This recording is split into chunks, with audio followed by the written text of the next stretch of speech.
જય શ્રી કૃષ્ણ મિત્રો, આપ સૌ મિત્રોનું મારી ચેનલમાં હાર્દિક સ્વાગત છે. મિત્રો, પવિત્ર ધાર્મિક પુરુષોત્તમ માસ ચાલી રહ્યો છે. પવિત્ર પુરુષોત્તમ માસમાં 19મા દિવસની વાર્તા આજની વિડીયોમાં આપણે સાંભળશું. મિત્રો, આપણે ઘણી વખત જોઈએ છીએ કે છલ કપટ લુચ્ચાઈ કરીને મનુષ્ય થોડા સમય માટે તો ખુશ થાય છે, પણ તેનું પરિણામ કંઈ સારું મળતું નથી. ઈશ્વર સૌના હૃદયના ભાવ જાણે જ છે. આવો જ કંઈક સાર આ વાર્તાનું છે. ચાલો સાંભળીએ. એક ગામ હતું. તેમાં ભોળાશંકર નામનો એક બ્રાહ્મણ હતો અને કુશળચંદ નામનો વાણિયો રહેતો હતો. બંને પડોશીઓ હતા, પણ બંને દુઃખી હતા. ભોળાશંકરને કન્યા ન મળતી હતી અને કુશળચંદને એક આંખ હતી નહીં. કોઈકે ક્યારેક કહ્યું, ભલા માણસ, થોડા સમયમાં પુરુષોત્તમ માસ આવ્યો તો વ્રત કરી ભગવાનને રીઝાવો અને પ્રભુને પ્રસન્ન કરીને વરદાન માગી લ્યો.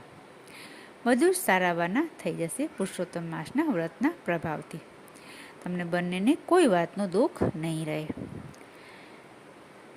કોઈકની ભલામણ બંનેના ગળે ઉતરી ગઈ.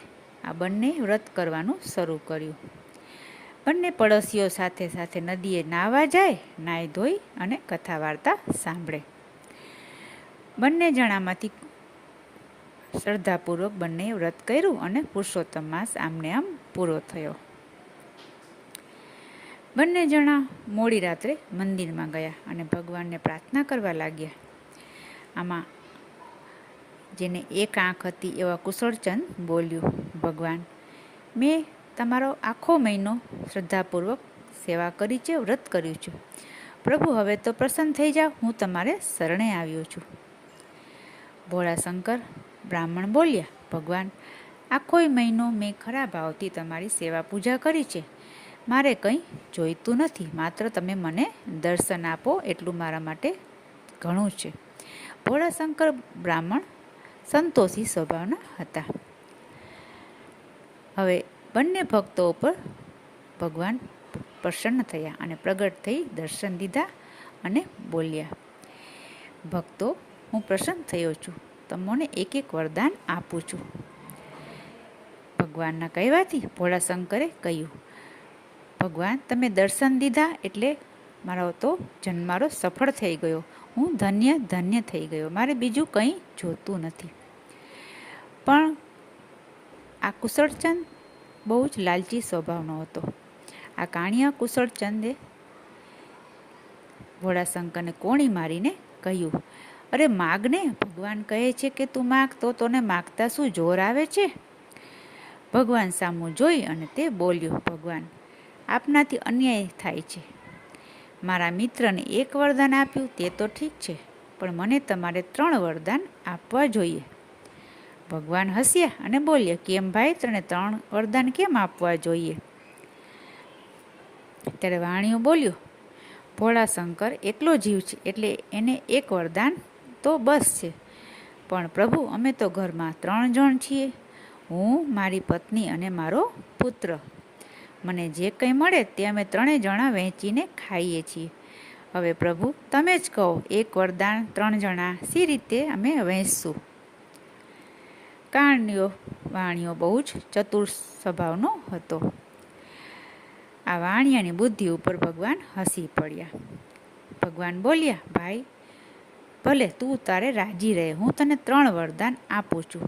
તમે 3 જણ એક એક વાર જે માગશો તે તમને મળશે. આવું કહી ભગવાન અંતર્ધ્યાન થઈ ગયા. કુશળચંદ તો રાજી રાજી થઈ ગયો અને ભગવાનના ચરણોમાં દંડવત પ્રણામ કરીને ઘરે ગયો. બંને જણા ઘરે આવ્યા.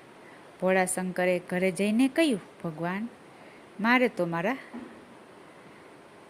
તમારા દર્શન જ કરવા હતા, પણ તમે વરદાન આપ્યું તો હું માગું છું કે પ્રભુ, તમને જે યોગ્ય લાગે તે મને આપજો.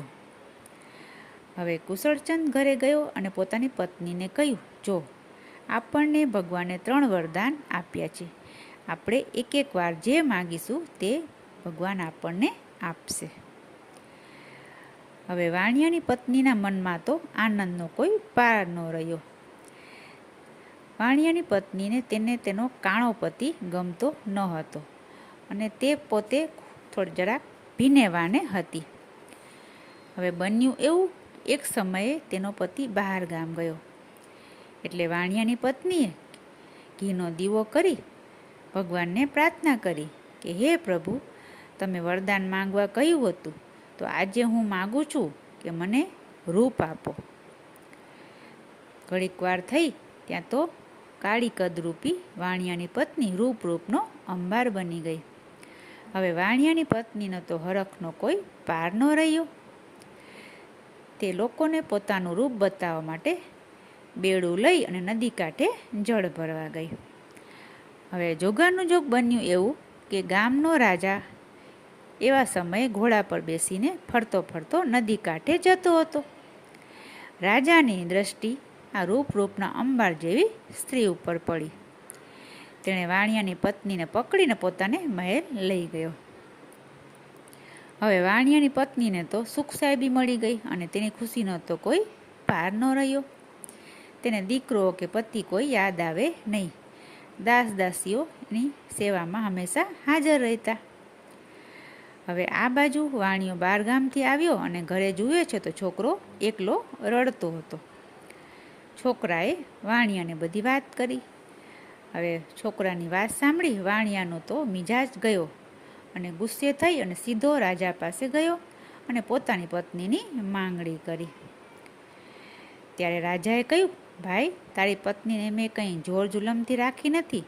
તારી સાથે આવે તો તું તારે લઈ જાય, મારી તો કંઈ ના નથી.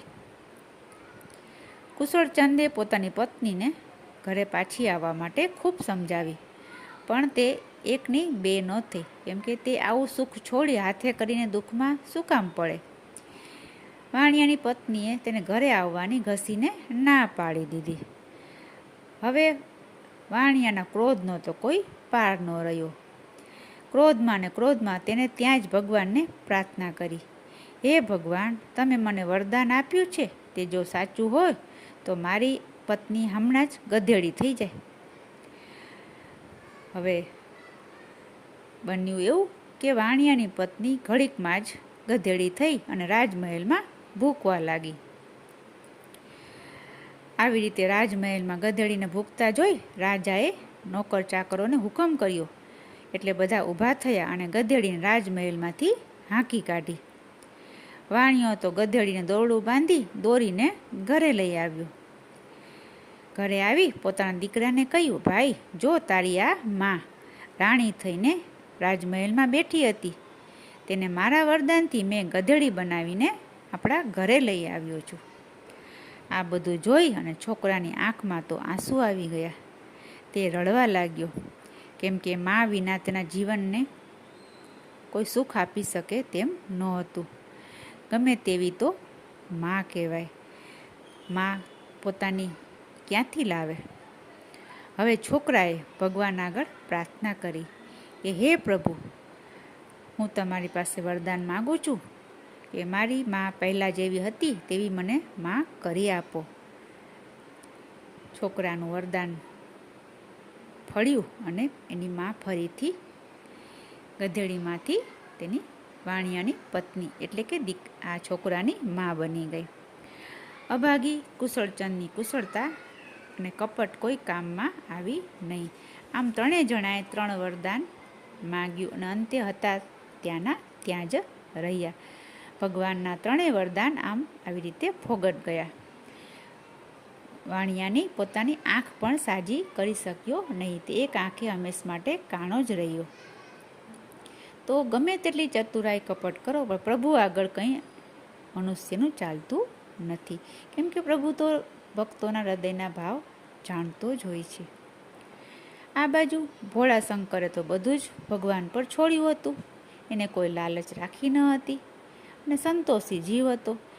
એટલે ભગવાન પુરુષોત્તમ રાયની કૃપાથી થોડા જ સમયમાં તેનું લગ્ન એક સદગુણી કન્યા સાથે થઈ ગયું અને બંને પતિ પત્ની પ્રભુ ભજન કરી આનંદમાં દિવસો પસાર કરવા લાગ્યા. જ્યાં ભગવાનની કૃપા થાય ત્યાં કોઈ વાતની ખામી રહેતી નથી. જય પુરુષોત્તમ રાય. જેવા બ્રાહ્મણને ફળ્યા તેવા સૌને ફળજો. મિત્રો, આપે હજી સુધી જો ચેનલને સબસ્ક્રાઈબ ન કરી હોય તો કૃપયા કરી લેશો, જેથી આપને દરરોજ કથા વાર્તા મહાત્મ્ય સાંભળવા મળતા રહે. વિડીયોને લાઈક કરશો, શેર કરશો અને કોમેન્ટમાં જય પુરુષોત્તમ ભગવાન લખશો. ફરી મળીશું બીજી વિડીયોમાં. ત્યાં સુધી જય શ્રી કૃષ્ણ, જય પુરુષોત્તમ ભગવાન.